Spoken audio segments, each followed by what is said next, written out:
Okay, Assalamualaikum bang. Oh, Waalaikumsalam. Buat ni? Ngai Ngai?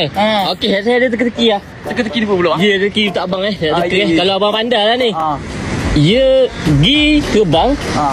balik berenang. Kenapakah ya? Kat kapu bang. Berapa ya kapu?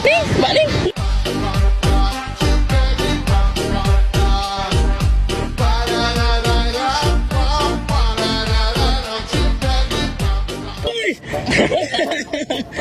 Ikan kapu.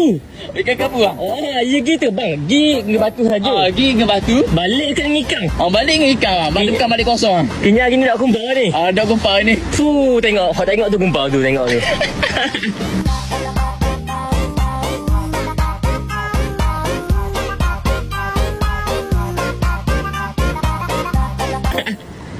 Okey, jadi sebabkan betul, saya ada hadiah untuk abang. Nampak? Ini hadiah untuk abang ni. Disebabkan abang dok kumpul.